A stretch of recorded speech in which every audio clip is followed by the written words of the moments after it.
আছে, নবী আছেন তো চন্দ্র চন্দ্রের জায়গায় ঠিক আছে, নবী আছেন তো নদীর গতি ঠিক আছে, নবী আছে তো আকাশের সূর্যের আলো ঠিক আছে, নবী আছে তো বাতাস ঠিক আছে, নবী আছে তো মাছ ঠিক আছে মাছের জায়গায়, নবী আছে তো গাছ ঠিক আছে গাছের জায়গায়, নবী নাই তো কিচ্ছু নাই। ওয়া আরসালনাকা ইল্লা রাহমাতাল লিল আলামিন। আরে নবীর প্রেমটাই শিক্ষা দিচ্ছেন আল্লাহর ওলি সকল। আল্লাহর ওলির দরবারে যাবেন, নবীর প্রেম বেশি বেশি শিক্ষা পাবেন। ঠিক না ঠিক? আর আমাদের শিখেছে আবাইল্লা আছে, আবাইল্লাকে কিসের নবী? হ্যাঁ, তো আমাদেরই মতো রক্তে মাংসে মানুষ। আল্লাহদের হেদায়েত দেখ বলেন আমিন। আমিন। আরো জোরে বলেন আমিন। খারাপ লাগতেছে আপনাদের? নবী আসেই নাই দুনিয়ায়, নবীর আব্বাও আসে নাই, নবীর দাদাও আসে নাই, নবীর কোন 14 গোষ্ঠীর কেউই নাই। নবী আসার 1000 বছর আগে ছোট্ট করে একটা ঘটনা বলে আমি দোয়া করে দিই, বেশি দূরে যাওয়া যাবে না, কারণ এবছরে আমি যতগুলো মাহফিল করছি আজকের মাহফিলই সেরা। হ্যাঁ, এত বেশি দর্শক নিয়ে আমি ওয়াজ করি নাই আব্বাজা। আল্লাহ আপনাদের কবুল করেন, বলেন আমিন। দেশটার নাম হলো ইয়ামেন। ইয়ামেন দেশের প্রেসিডেন্ট। ও বেটা চিন্তা করলো আমি গোটা দুনিয়া ঘুরবো, ভারতের দাদা বাবু আমাদের দেশে আসে না,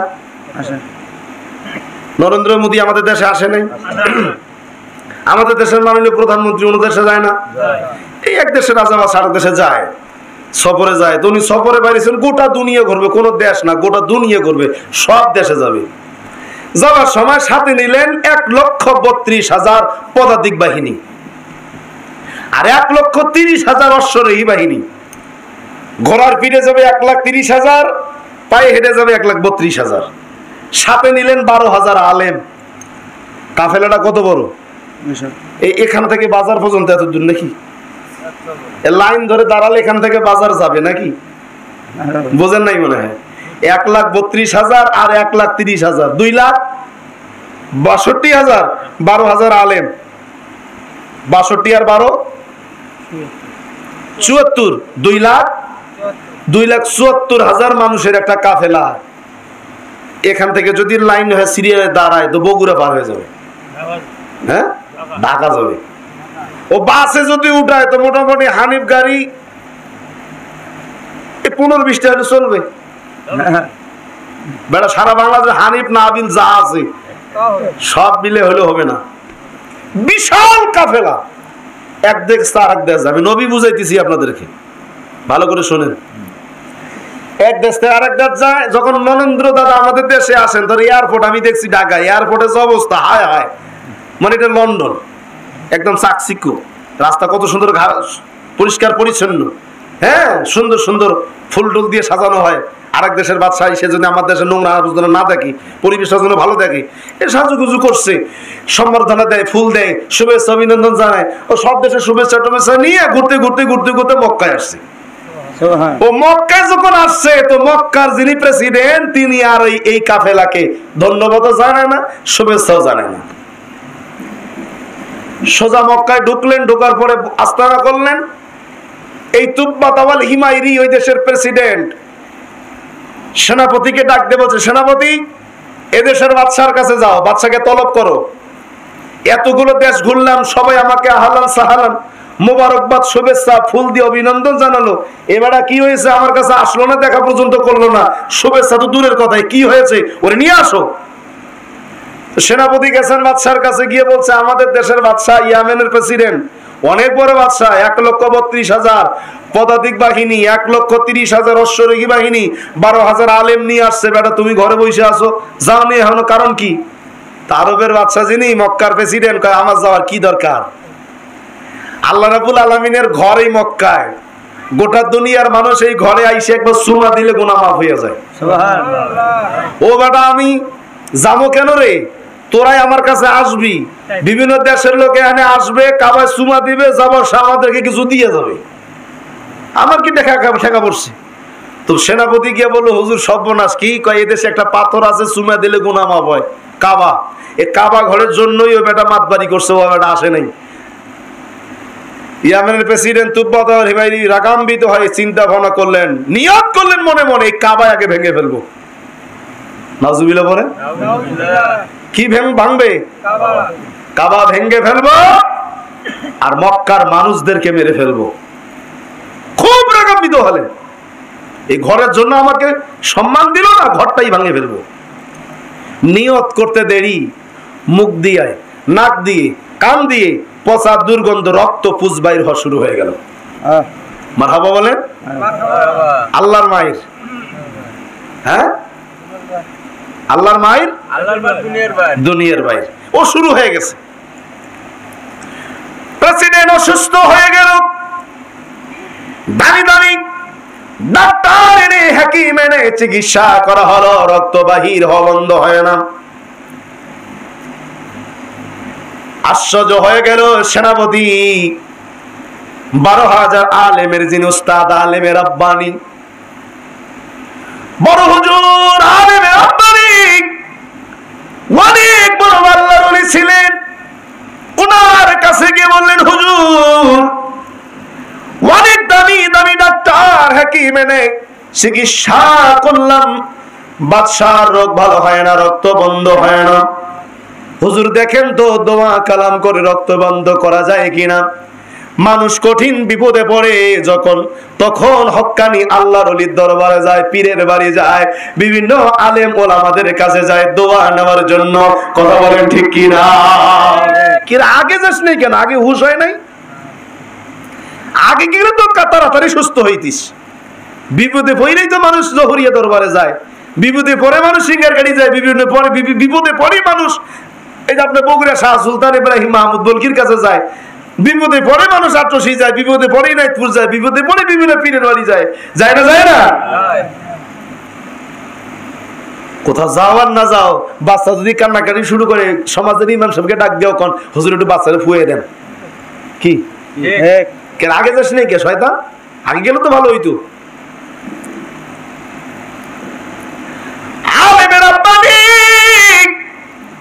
চক্ষু দুটা বন্ধ করলেন, কালবের মধ্যে চক্ষু লাগাইলেন, কাশফুল কুলুবের মুরাকাবা করলেন। মুরাকাবার মাধ্যমে আল্লাহর ওলি জানতে পারলেন রোগ হয়েছে আসমানি, চিকিৎসা চলছে জমিনি। চোখ খুলে বললেন, ও সেনাপতি, বাদশার সঙ্গে আমাকে কথা বলতে হবে। অনুমতি দেওয়া হলো। বাদশার কাছে গিয়ে বললেন, বাদশা নামদার, আপনি মনে করে দেখেন তো, মনে মনে কিংবা প্রকাশ্যে বদ কোন নিয়ত করেছিলেন কিনা, খারাপ কোন নিয়ত করেছিলেন কিনা। বাদশা বলে ফেলল, অবশ্যই মনে মনে আমি একটা খারাপ নিয়ত করেছিলাম। হুজুর তওবা করেন, রোগ ভালো হয়ে যাবে, চিকিৎসা লাগবে না। বাদশা তওবা করলেন, ও রব্বে কারীম, তওবা করলাম, যেই কাবা ভাঙতে চেয়েছিলাম কাবা আর ভাঙবো না। ও মালিক, কাবার উপরে দামি গিলাপ বিছায়া দিব, আর মক্কার মানুষদেরকে দামি দামি স্বর্ণ মুদ্রা উপহার দিয়ে যাব। দামি স্বর্ণ মুদ্রা উপহার দিয়ে যাব, কাবায় গিলাপ বিছায়া দিব। আল্লাহ বললেন, যাক, এবার তোরে আমি মাফ করে দিলাম। কাবা ভাঙতে চাইলি, মাফ করে দিলাম। তুই যখন দামি গিলাপ বিছাইতে চাইলি, মক্কার মানুষদেরকে মারবি, আমি আল্লাহ বেজার হয়েছিলাম, ক্ষমা করে দিলাম। দুরূদ শরীফ পড়েন, আল্লাহুম্মা জেনারেটর আছে কি?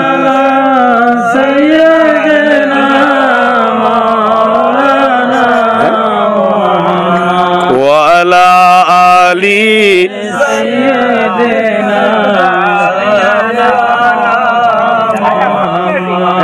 দুরূদ শরীফ পড়েন, আল্লাহুম্মা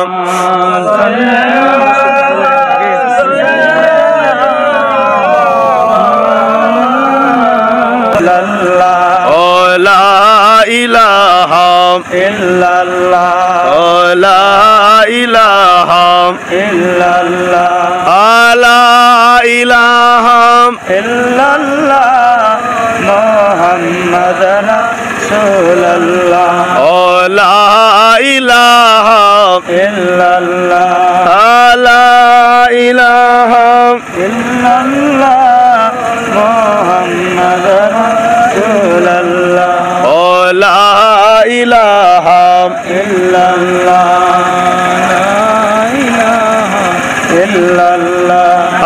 লা ইলাহা ইল্লাল্লাহ মুহাম্মাদুর রাসূলুল্লাহ লা ইলাহা ইল্লাল্লাহ লা ইলাহা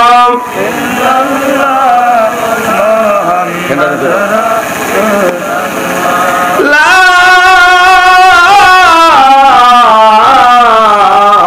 ইলাহা ইল্লাল্লাহু মুহাম্মাদুর রাসূলুল্লাহ সাল্লাল্লাহু আলাইহি ওয়াসাল্লাম। জোরে বলেন মারহাবা।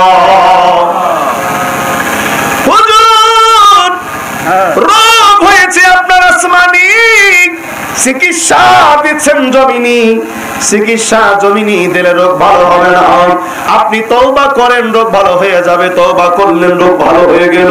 কাবায় দামি গিলা বিছিয়ে দিল, আর মানুষদেরকে স্বর্ণ মুদ্রা দিলেন, লোকগুলো চলে গেল। তুব্বা তোমার কি বাইরে সফর কার্য শেষ করে ইয়ামিনের দিকে ফিরলো।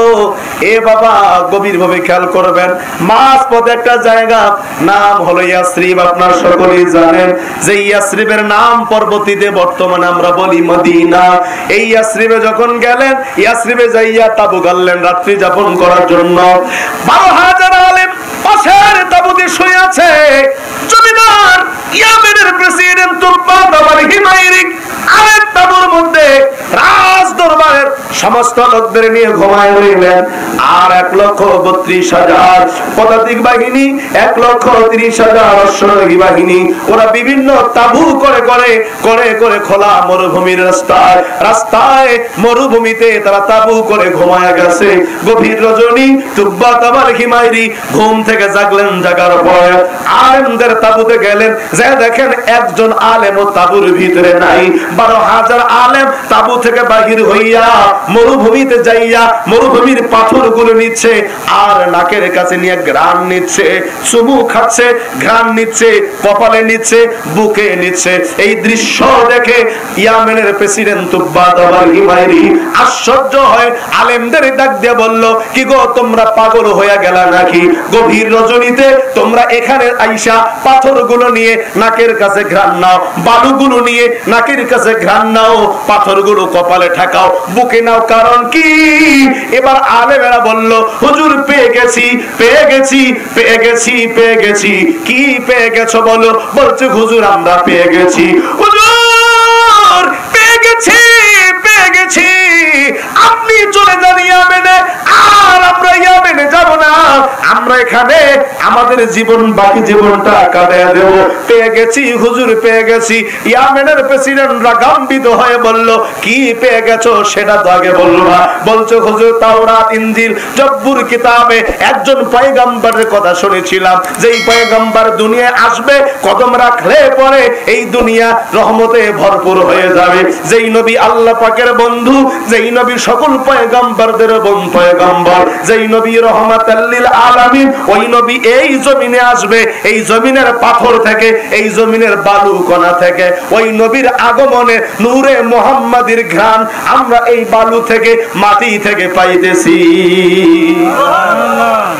এ মুসলমান নবীর উম্মত, নবী আসার 1000 বছর পূর্বে, 1000 বছর। একটু চিন্তা করবেন, শুধু ওয়াজ শুনলে হবে না, চিন্তা করতে হবে, অনুধাবন করতে হবে, বুঝতে হবে। এ বাবা ব্যক্তিগত জীবনে তার প্রতিফলন ঘটাও লাগবে, তাহলে রাত জেগে থাকা সার্থক হবে। আমি কষ্ট করে আইসা বলছি, এটাও সার্থক হবে। কথা বলেন ঠিক কিনা?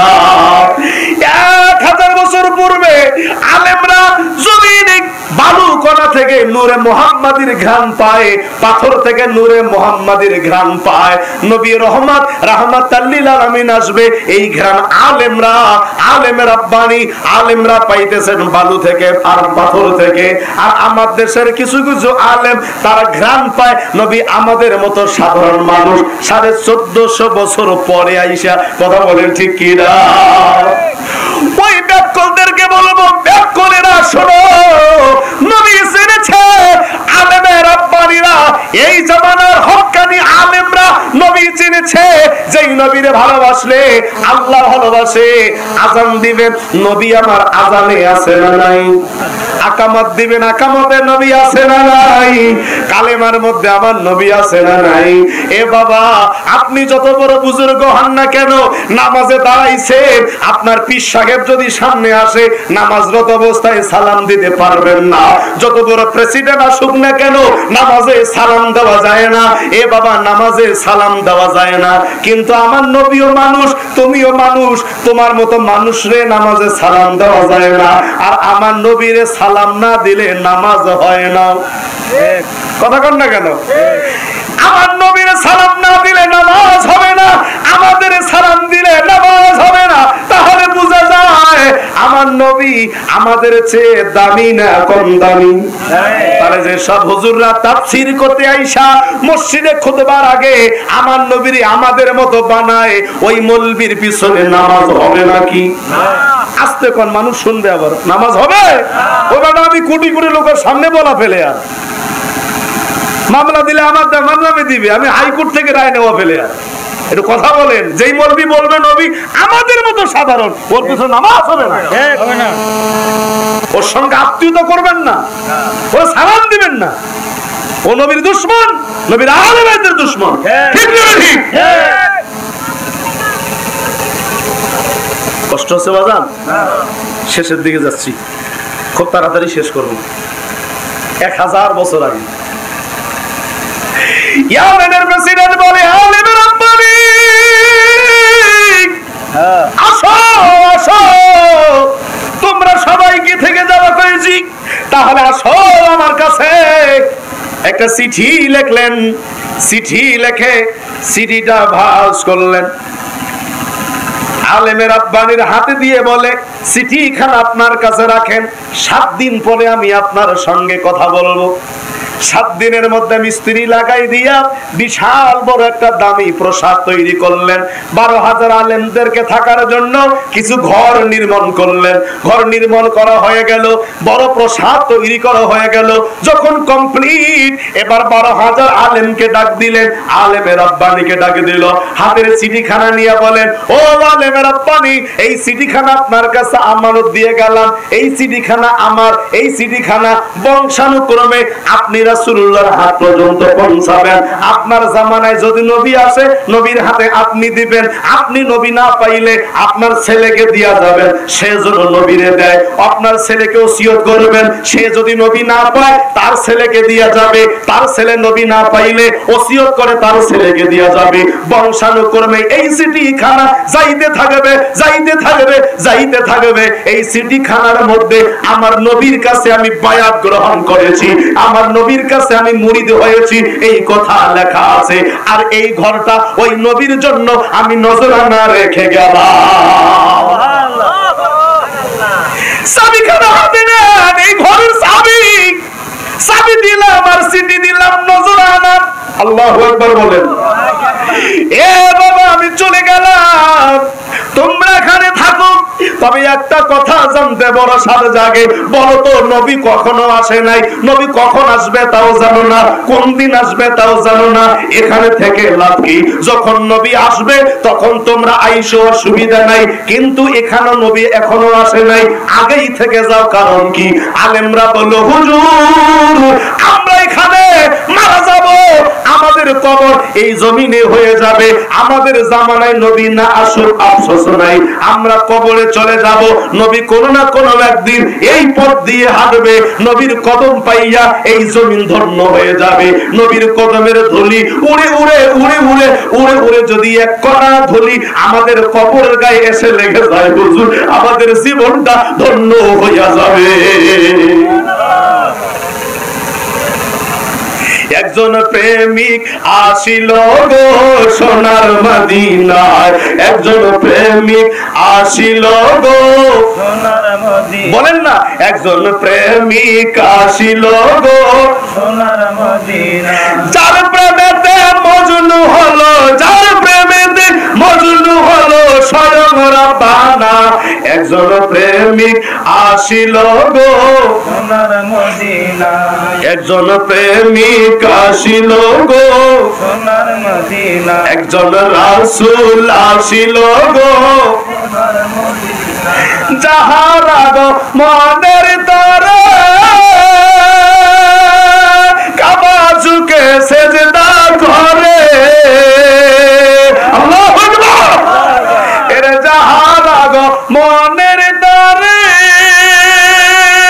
এর কাবা ঝুঁকে সেজদা করে তিনি আমার দয়াল নবী তিনি আমার দয়াল নবী শাহে মদিনা হায় হায় তিনি আমার দয়াল নবী শাহে মদিনা একজন প্রেমিক আসিল গো সোনার মদিনা একজন রাসূল আসিল গো সোনার মদিনা যার প্রেমেতে মজনু হলো যার প্রেমেতে যার প্রেমেতে মজনু হলো স্বয়ং রাব্বানা একজন প্রেমিক আসিল গো সোনার মদিনা একজন রাসূল আসিল গো সোনার মদিনা মারহাবা কোন বলেন না ইয়া রাসূলুল্লাহ উনি চলে গেলেন চাবি আর চিঠি আর ওই যে ঘর দিয়ে গেলেন আলেমে রাব্বানির হাতে আলেমে রাব্বানি চলে গেলেন তার ছেলের হাতে চিঠি আসলো ওনার ছেলে চলে গেল তার ছেলের হাতে চিঠি আসলো যেতে যেতে যেতে যেতে 1000 বছর পরে আলেমে রাব্বানির বংশের একজন ছেলে যার নাম হলো হযরত আবু আইয়ুব আনসারী রাদিয়াল্লাহু তাআলা আনহু সকল উলামায়ে কেরাম চেনে হযরত আবু আইয়ুব আনসারী রাদিয়াল্লাহু তাআলা আনহু ওনার বাড়ি ছিল বর্তমান মদিনা তৎকালীন সময় ইয়াসরিবে রাসূল কারীম সাল্লাল্লাহু আলাইহি ওয়াসাল্লাম যখন মক্কাতুল মুকাররমা থেকে মদিনায় হিজরত করলেন মদিনায় আসার পরে শিল্পপতি কোটিপতি জমিদার ধনী মানুষ গরিব মানুষ সবাই নবীরে বাড়িতে নিতে চায় এই কেউ বলে হুজুর আমার বাড়িতে উঠবে গরিব বলে হুজুর আমার বাড়িতে উঠবে শিল্পপতি বলে হুজুর আমার বাড়ি উঠবে সমাজের নেতারা বলে হুজুর আমার বাড়ি উঠবে একজন একজন সবাই হুজুরকে ঘরে নিতে চায় সবাই হুজুরকে ঘরে নিতে চায় হুজুরের পদধূলি সবাই ঘরে নিতে চায় হুজুর যদি গরিবের ঘরে যায় বড়লোকরা বলবে ওটা গরিবের নবী বড়লোকের ঘরে গেলে গরিবরা কষ্ট পাবে হুজুর গরিবের বাড়িতে আসলো না হুজুর তো বড়লোকের বাড়ি চলে গেল আল্লাহর পয়গম্বর রাহমাতুল লিল আলামিন ওনার গাধাটাকে ছেড়ে দিল গাধাকে ছেড়ে দিয়া বলল এ মদিনাবাসী ইয়াসরিববাসী শুনে রাখো জেনে রাখো আমার গাধা যার বাড়ির উঠান বাড়িতে যাইয়া দাঁড়াবে আমি সেই বাড়িতে উঠবো জোরে বলেন মারহাবা আল্লাহ বলেন জিবরাইল গাধা কোন ঘরের দরজায় কি উঠবে জানি না তুমিও জানো না আমার নবীও জানে না যাও জিবরাইল যাও তাড়াতাড়ি গাধার লাগামটা ধরে টেনে টেনে টেনে টেনে নিয়ে যাও আজ থেকে 1000 বছর পূর্বে আমার বন্ধুর আশেক আমার বন্ধুর পাগল আমার বন্ধুর প্রেমিক আমার বন্ধুর প্রেমে পাগল হইয়া আমার বন্ধুকে ভালোবাসা আমার বন্ধুর জন্য দামি প্রসাদ তৈরি করে গিয়েছে যা জিবরাইল যা তাড়াতাড়ি যা রে জিবরাইল যা ওই গাধাটাকে টেনে টেনে টেনে টেনে ওই ঘরের সামনে নিয়ে যা যেই ঘর আমার বন্ধুর জন্য 1000 বছর পূর্বে ইয়েমেনের প্রেসিডেন্ট তুব্বা আল হিমাইরি তৈরি করে রেখে দিয়েছে যদি একবার বলা যাবে কি আল্লাহু আকবার গাধা ঘুরে ঘুরে ঘুরে ঘুরে ঘুরে ঘুরে ওই ঘরের বারান্দার সামনে আইসা যখন দাঁড়ায় আবু আইয়ুব আনসারী আইসা হুজুরের হাতে ওই চিঠি খানা দিয়া বলে ইয়া রাসূলুল্লাহ এই যে একখান চিঠি হুজুর একটা চাবিটাই না আগে প্রথমে চাবিটাই না হুজুরের হাতে দিয়ে বলে হুজুর এই যে চাবিটা নেন এই ঘরটা আপনার জন্য হুজুর চাবিখানা হাতে নিয়ে মুস্কি মুস্কি হাসি দেয় আর বলে আবু আইয়ুব আনসারী রে চাবি তো পাইলাম চিঠি খানা কই সুবহানাল্লাহ জোরে বলবেন না চাবি তো পাইলাম চিঠি খানা কই চিঠি দাও চাবি দাও তার মানে 1000 বছর পূর্বে চিঠি লিখেছে নবীর আশেক এইটা আমার নবী জানে কি জানে না আরো জোরে বলে আপনার নবীর মহব্বতে চোখের পানি ফেলায় কাঁদেন আমার নবী জানে কি জানে না নবীর শানে দরুদ শরীফ পড়েন, আমার নবী জানে কি জানে না? এই জন্য মন থেকে আল্লাহর হাবিবকে যদি ভালোবাসতে পারেন, নবীকে যদি মন থেকে ভালোবাসতে পারেন, নবীর জীবন আদর্শ যাই না যদি নিজের বাস্তব জীবনে প্রতিফলন ঘটাইতে পারে, ওয়াল্লাহি আল্লাহর কসম করে বলি, তখনই তো বাজান আল্লাহ তোমারে ভালোবাসবে আর তোমার জীবনের গুনাহগুলো মাফ করে দিবে। আল্লাহ পাক আমাকে আপনাকে আল্লাহর হাবিবকে জীবনের সব কিছুর চাইতে বেশি ভালোবাসার তৌফিক দান করুক। জোরে বলেন আমিন, আরো জোরে বলেন আমিন। এখন তো নবী নাই, নবী আছে? কথা কন। গোবিন্দগঞ্জে আসছিল নবী? কথা কয়েন, আসছিল? কোনদিন আসবে? নবী তো নাই। তাহলে ওই যে আল্লাহ বলছেন ইন্না রাহমাতাল্লাহি কারীমুম মিনাল মুহসিনিন, আমি আল্লাহর রহমত মুহসিনিনদের কাছে। তো নবী যত নাই, এখন রহমত পাবো কার কাছে? নবীর পরে সাহাবায়ে কেরাম মুহসিনিন, আমি প্রথমে বলছি সাহাবায়ে কেরাম মুহসিনিন, সাহাবায়ে কেরামের যুগ নাই, এখন সাহাবী পাবো কই? না রে বাবা, হতাশ হওয়ার কারণ নাই, নিরাশ হওয়ার দরকার নাই। এখন নবীর নায়েব আছে, নায়েবে রাসূল, যাদের ব্যাপারে আল্লাহ কোরআনে বলে আলা ইন্না আউলিয়াল্লাহি লা খাউফুন আলাইহিম ওয়া লা হুম ইয়াহজানুন। সাবধান সাবধান সাবধান, আমার বন্ধু যারা, তাদের কোনো বিষয়ে দুঃখিত বা গমগিন হইবার কোনো কারণ নাই। যাদের ব্যাপারে গ্যারান্টি আল্লাহ দিল, ওদের কোনো চিন্তা নাই, ওদের কোনো ভয় নাই, তাদের কাছেই আল্লাহর রহমত, তাদের কাছে যাওয়ার দরকার আছে না নাই? এই জন্য শুরুতেই বলেছিলাম রহমত যারা কারা কারা পেতে চান সবাই হাত তুলেছিলেন। এ বাবা, এবার বলছি রহমত পাইতে গেলে জামানার হক্কানি আল্লাহর ওলিদের কাছে যাওয়ার দরকার আছে না নাই?